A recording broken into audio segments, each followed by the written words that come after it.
When you need a lawyer, how do you find the right one? Contact the Chicago Bar Association. Whether you've been injured or need a will prepared, whether you're buying a home or starting a business, having the right lawyer is essential. The Chicago Bar Association have lawyers who practice in most areas of law and speak a variety of languages. Don't leave it to chance. Get a referral to a screened, experienced lawyer. Visit chicagobar.org or call 312-554-2001. The Chicago Bar Association. Se habla español.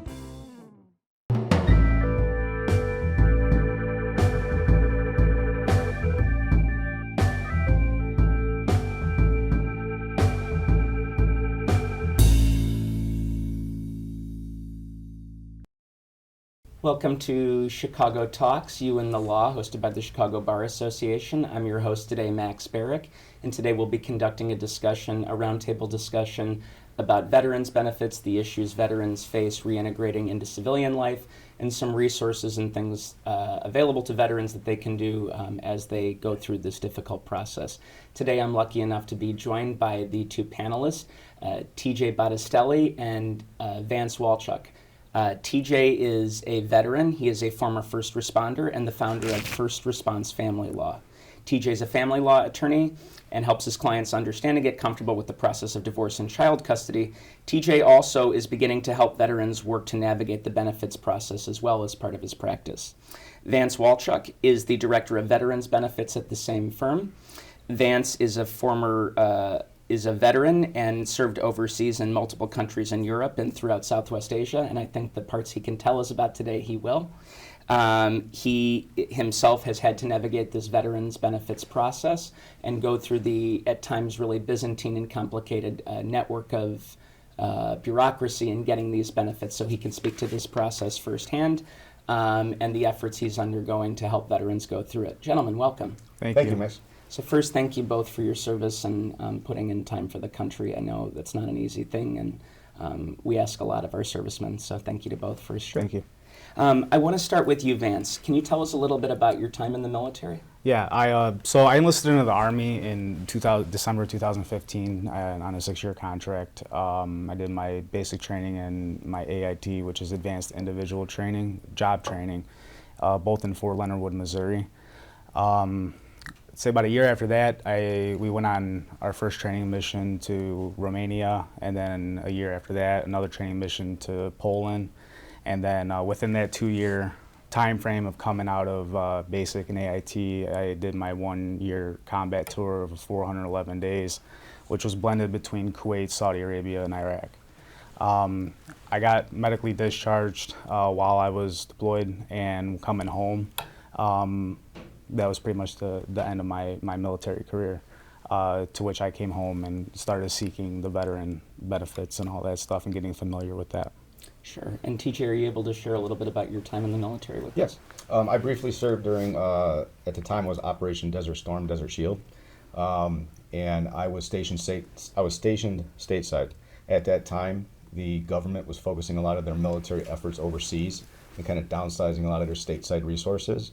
The base that I was sent to in Rome, New York was already closed and kind of like operating at a very minimal schedule. Skeleton crew. Skeleton crew, yeah, exactly. I never served overseas, or I served during wartime, but I was never boots on the ground like Vance was. Got it. So you were both, you served in the first Iraq War stateside, and you served in the second Iraq War in Iraq. Yes. Yeah. Very good. Vance, I want to go back to something you started to talk about. What does it mean for a soldier to be discharged, become a veteran, basically, and to reintegrate into civilian life when their service time ends? And what does that really mean for those soldiers? Well, I guess form of discharge would be like almost like a certification of completion. You know, you finish your contract, now you got discharged. So you could take that DD-214 to the VA, or for educational purposes at school to make yourself eligible for those benefits. And a DD-214 is the certification that you get when you're honorably discharged. Correct, honorably, or they have other classifications. That's discharge. But yes. Got it. Your DD-214 is your discharge record. Yeah. And so that could say whether it's an honorable discharge or medical discharge. Yeah, exactly. Okay. So go on. What does that mean for So somebody? as far as the integration process back into civilian life, it is challenging because you are for however long. I mean, I'm to the best of my knowledge, contracts are 4 years, 6-year length contracts in the military, and depending how long you opt in for, you become very acclimated to the fast-paced life and that form of independence that you get and that discipline that you get while you're in there. So coming from doing that for an extended period of time, you coming back to civilian life isn't moving as fast. There's no hit times. You got to get it to PT at 400 hours. None of that's going on. So, you're mentally you're conditioned to do all of that. So a lot of veterans, I feel, and myself, feel a drop, coming from the military into civilian life, being discharged. And Do you think the lack of structure is a challenge, where you go from you have these set times to do things and now suddenly you have to fill your own time? Yes. Yeah, because I feel the structure's good. When you have a place to be, and the time to be there, it's good. It keeps you motivated in life to want to do things, and, kind of keeps you, what we call it, Charlie Mike, you continue marching, putting that one foot in front of the other. So, yeah. How long does that process typically take when somebody finds out they're going to get their DD 214 to basically being fully discharged, if you know? It's not really a long process. They start the paperwork as you come towards the end of your contract. I'd say I can't quote it, but I'd say within 6 months, towards the end of your contract, which is called ETS date, which is end time of service. And then, you come up to your last day of when you initially signed your contract, and they issue your DD 214. So you both have mentioned some things about disability benefits. Mm-hmm. I'm going to go out on a limb and assume they don't give you a nice card that says, hey, here are the things you're entitled to. Go sign up here and get your stuff. Right? Not at all. So for my experience, I can't speak for every veteran out there. Well, what kinds of benefits might folks be entitled to? That might be a good starting point. Coming out of the military, there's the VA home loans, there's disability compensation, there's education benefits. GI Bill, right? Yeah, GI Bill. There's the Montgomery Bill. There's the Yellow Ribbon, and there's a lot of resources out there on the education side. So. And then in terms of disability benefits, why might veterans sometimes need disability care, other than the obvious? Why might veterans, or including the obvious, need care to continue after they're done with their service time? Can you repeat that question one more time? Sure. What are some reasons folks might need disability benefits? What kind of benefits are available to them in that vein? The reasons they would need it is a lot of veterans, I think talking with my buddies and stuff, the financial hardship is one of the biggest things, because they are in, a different mental state, so it makes it hard to find proper employment, and they choose to not go seek work. So they fall into the disability and compensation category, which they get a monthly allotment for their service-connected disabilities, and that can kind of give them that boost of motivation to go pursue education and kind of give them that ground to be worried-free. So you're talking about people who maybe have a physical or mental condition that they've encountered because they were wounded, or they just had some trauma when they were overseas. Correct. And Anything they're not can ready to reintegrate fully. Anything can happen overseas or in the military in general. So TJ, can you tell me a little bit about the types of disability benefits that are available to folks in that situation? Sure. So they're not, the disability benefits so much aren't broken down per se as far as different types of benefits. The benefits available to some of the benefits available to veterans, as Vance said, are the education, the home loans, burial benefits, death benefits, pension. But again, the largest one is just being what they call service connected. And when you're service connected, what that means is you served your country, and either you had a pre-existing injury that was exacerbated, or you developed a new injury. And as a result of that, that's when veterans can qualify for service connected disability benefits. What happens there is, it's depending on the issue, you're rated at a certain rate. It can be anywhere from 10 to 100%. That percentage rating dictates how much you're paid, and kind of all. So there's not necessarily like certain disability benefits per se. It's just referred to as like service-connected disability benefits. Sure, and so there are different names for these, right? So like the Department of Veterans Affairs is one place folks might go for that? That's the main place, yes. That's the government agency that deals with this. Sure, and then what is TAP, Transition Assistance? Can you talk about that? That's where I think or not, but that's an organization that helps service members transition into, from being overseas, integrating back into civilian life. And to kind of piggyback off of that, that's something I had to go through. It was called the TAP, so it was STAP, which is Soldier Transition Program, and the military makes sure that that veterans have employment, and they verify employment while they are still in the military before coming back to civilian life. So the military does make an attempt to ensure that veterans don't come back homeless. So that's kind of what the purpose of the transition program's for. And that seems really important, right? Because we always hear about veteran homelessness, unfortunately. Absolutely. A really high rate. There's a really high rate of that. Yeah. What does that look like, if you can recall, for them to help you get placed for employment? Do they give you a list of places you can apply? What does that look like?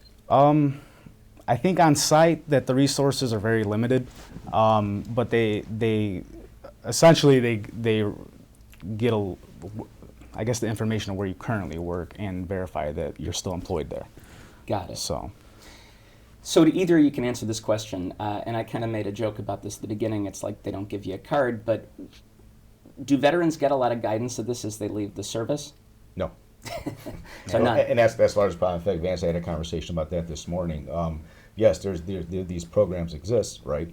For instance, this transition program, but even going through that program, you're ill-equipped to face civilian life, right? Because it's more like we talked about, when you're coming home from being overseas, and you're being inundated with all this information on these, you can get this benefit, this benefit, this benefit.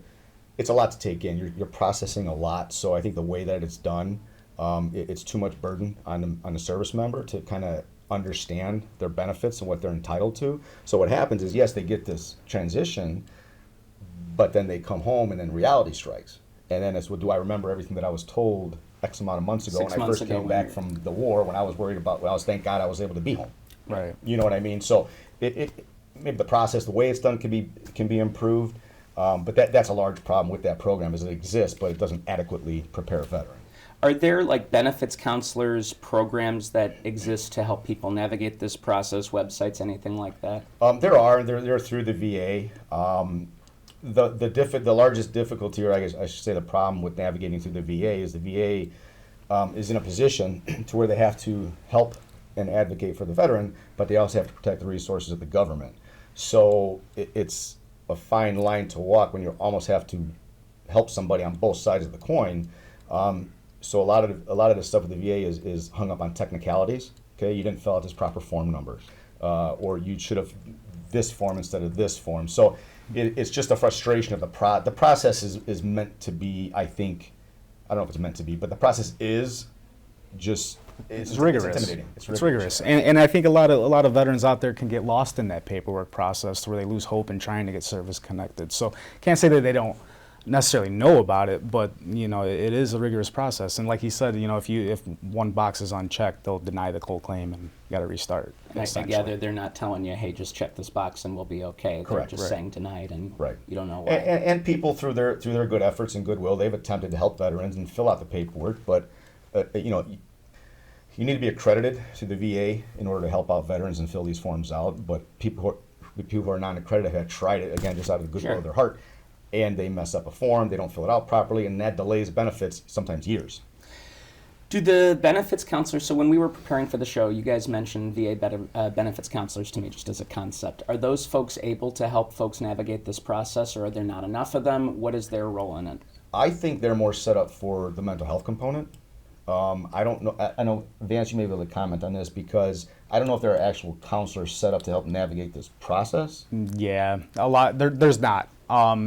A lot of times veterans are left to do claims on the VA website independently, and if you don't know what you're doing, they'll deny that claim if you misfill a box or anything along that line. So a lot of veterans, that's why they go to the DAV or their local Legion or VFWs, because there is somebody in one of those establishments that has knowledge on how to go about the process, the paperwork process. So if you have a disability that crops up while you're in the service, whether, TJ, like you said, you have a pre-existing condition that's made worse by the time in the service, physical, mental health, or otherwise, Are you already in a program getting benefits while you're in the service, or does it not begin until you start the paperwork once you're discharged? That's something that the veteran has to initiate after you're discharged.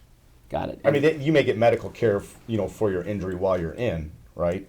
But they don't come to you and say, hey, since you've been dealing with this injury, you're now qualified for these service-connected benefits, so you're going to get 40%, and that they treated you for your injury while you were there, and you're discharged as a regular patient. It's have a nice day. Do VA medical centers or veterans centers have people to help navigate this process, or this is just another example of you need somebody to help you who's accredited to help you kind of navigate? To say there's people, there may be individual people, but your larger organizations that do this frequently are going to be your veteran service organizations, such as the DAV, are your organizations who, again, they're familiar with the language, they're familiar with the forms, they're familiar with the process, so they alleviate a lot of that burden off the veteran. Because Vance himself, he tried to go through the VA website just as veterans do and got frustrated with the process, and that's how he ended up going through the DAV, in order to get his disability. Good. And Vance, when we were getting prepared for this show, you had mentioned some things at the end of your service or at the end of service, like classes folks can go through, that sort of thing. Can you tell me about that? Yeah, I think they're kind of ineffective classes that they go through because. Well, what are they? with my experience, we were overseas on the combat tour for 411 days, and coming home, everybody just wants to go home to their families. You know what I mean? They don't want to sit through death by PowerPoint. Yeah, more classrooms. Yeah, and that's what it was with they did talk about the VA and how to file a claim and all that, but it was within a matter of 4 or 5 slides, and not a lot of veterans are paying attention to that. They want to go home. So I think as far as classes, I think they should be implemented at a different timeline for the veterans, especially before going to combat. Staying with you then, can you tell me a little bit about your own experience upon discharge, what your situation was, if you're comfortable, what you needed, and what challenges you faced? Yeah, I as far as while still in the military, or just the challenges you faced kind of coming out, trying to navigate this benefits process, and what you learned going through that. Yeah, they're I had to go out on my own and kind of find it through the Legion, and through that is where I met veterans, and they had taught me about the DAV and how to go about this process. So there's not really standalone help, I guess, if that makes sense, to point a veteran where to go and how to get the help. Were there other challenges you faced reintegrating into civilian life as you left the military? Yes. Yeah, I some of my disabilities, I have PTSD. I struggle with some sleep and stuff like that. Driving on the road is very rigorous for me at times. Those are some of my biggest struggles. Those are one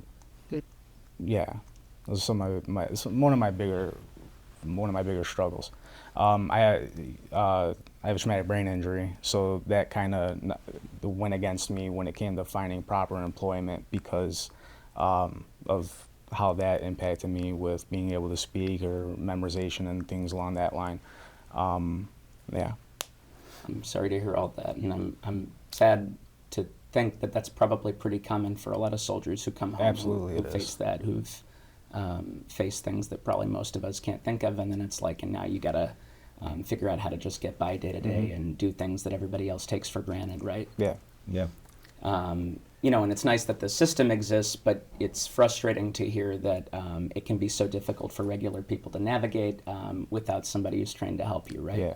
Right. Yeah. And that I think precipitates a lot of veteran homelessness and a lot of veteran suicide is because, they experience something overseas that the average person doesn't experience.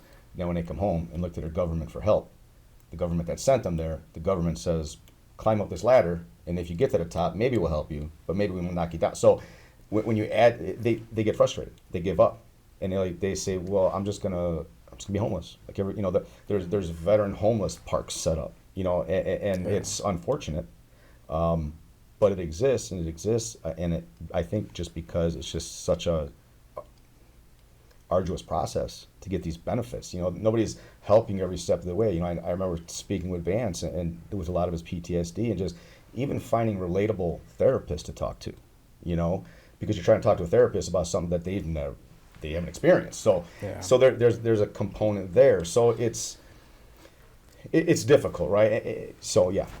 Right, and you almost think, not having been through it myself, well, first of all, unfortunate, I don't think begins to describe the word for veteran homeless parks or these rates, right? Like, that's not even, that doesn't even describe it. It's it's unconscionable, I think, maybe.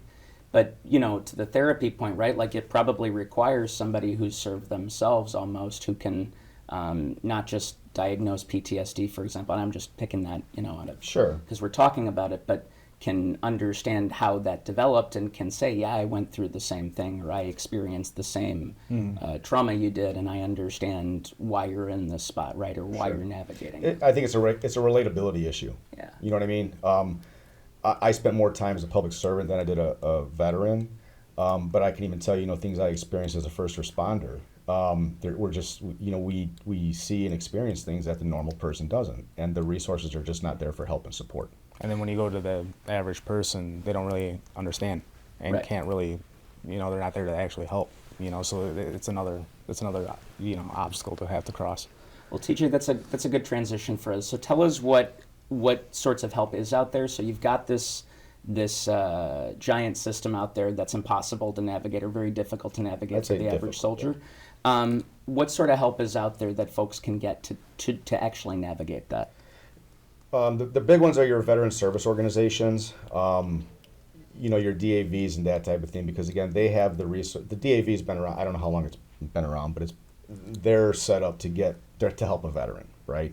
But so predominantly, there's private attorneys that do it, veteran service organizations, your DAV, those are veteran service organization, I understand, is a broad topic, but that's what they are referred to. So if you were to Google veteran service organization, that would start to direct you in the right path. Sure. So staying with the private attorney bit, what can an attorney do to help somebody navigate the system? What does that look like? The first is getting that accreditation through the VA. I had to go and get admitted into the Circuit Court of Veterans Appeals and the Northern District of Illinois, because we're talking the federal level, because we're dealing with the VA and federal benefits. But it's starting with filing an intent to file a claim. So you file that paperwork, and what that does, that puts the VA on notice that this veteran is going to be filing a claim for disability benefits. And you have 1 year from filing that intent to actually file your claim. So then you'll file your claim, and then that starts the process of your doctor visits and seeing where your disabilities lie and what ailments you have. And then it goes to a rating system, and you're rated anywhere from 10 to 100%, depending on what your disabilities are. So the military is not exactly just taking your word for it. You still have to prove that medically these conditions. Yeah, absolutely. I mean, I think one of the biggest things, and we laugh about it, but Vance had to prove that he was overseas to get benefits. So they didn't just take his word that he... No, they had to verify through my LES pay stubs that I received as a duty combat pay, you know, medical documentation, all that stuff, yeah. So that had to be frustrating. It is, because it's like, you know, you sacrifice, period. Right. You're away from your family, your kids, all of that. You say goodbye, you know what I mean, for over a year. And the Army's the only branch that deploys for over a year. Everybody else does it for 6 months. And, yeah, it's, yeah. I think, sadly, that's not a new story, right? It's a story as old as time immemorial that governments tell their soldiers, serve for us, put yourselves in danger, die for us, if need be, and we'll take care of you. But they don't show you in those recruitment commercials, right, what it really looks like to get that help. And it's like the fight never truly ends, because now you got to come home and fight your government, who's supposed to be there to help you, and, you know. Who you helped. Correct. And protected. Correct. When you go through this 1 year process, once your claim is processed, what happens if it is denied, whether because you checked the wrong box or there's a question about some of the medical certifications? Is there an appeals process? There is. There's 3 different avenues you can do. There's a higher level review. You can appeal to a higher level review. You can appeal to the appeal decision, like the review board, and then there's the court veterans claims appeal. The evaluation part of the process when somebody is getting certified as having these conditions, do you use VA treaters for that? Can you go to private doctors? What does that look like? So there are contracts set up, with the VA and certain physicians and medical facilities that are used. There's also a big push for what they call a fully developed claim process. Fully developed claim process is basically you do all the legwork, and then you submit your claim to the VA, and the VA makes a determination whether you're going to be rated or not, as opposed to submitting a claim, then going to the VA doctors, and so on and so forth. But the doctors that you go to, again, have certain forms that have to be filled out with certain language, with certain codes. So when you liaison up with a physician or someone that's going to do this work, they have to understand the VA process and what the VA is looking for or needs, in claiming a veteran disabled to get the benefits. You want them to fill out the paperwork the correct way, use the right buzzwords, make sure that the diagnoses fit. Yeah. And you want them to tell the truth, obviously, but you also Absolutely, want them sure. to do it in a way that the military can read and understand Yes. and will take seriously. Right, and the reason why this fully developed claim process was set up is to streamline the process, right? So there's what the VA is saying, look, if you can submit us a fully developed claim, all we have to do is go through the prop work and see if all the I's are dotted and T's are crossed, everything matches up, versus, again, expending the time and resources to have the veteran go to the physician or whatnot. In this appeals process and as you navigate, are there ever times where there are like hearings where lawyers have to put on a case or question witnesses? That's more in the appeals court. But again, these benefits are, when I speak VA benefits, like the appeals process, these are all of all the benefits that are available, right? So, but yes, it's the appeals court is a court. It's a recognized court, and attorneys argue their cases and try to get the court to side in their favor. And unfortunately, it's a long wait. I got buddies that are waiting 5 years more to get to a courtroom to discuss their cases. Still. Yes. And when were you all discharged? This isn't really a buddy that is a part of my generation, an older veteran, but he was discharged in the 90s. It's probably way too long for anybody to have to be waiting for their help. Yeah, absolutely. And I know he's got his service connections within the past 4 years. So That's horrible. it is. So we've probably justifiably pointed out how difficult the system is today, but I don't want us to leave today with veterans being discouraged like they should just give up and not try it. Absolutely. You've mentioned this a couple times. So for folks watching at home, even though it is hard, there are private attorneys, there are folks who can help navigate the process, and as we've mentioned, there are different organizations that can help. Yes. You've both on several occasions today mentioned the DAV, Disabled American Veterans Organization. So for folks at home, they can go to help.dav.org, help.dav.org. We'll run that along at the bottom of the show to make sure folks can get help. Yeah. Thanks to TJ and Vance for coming on today, for telling us about their service. Thanks to everybody at home for watching, and come back next time.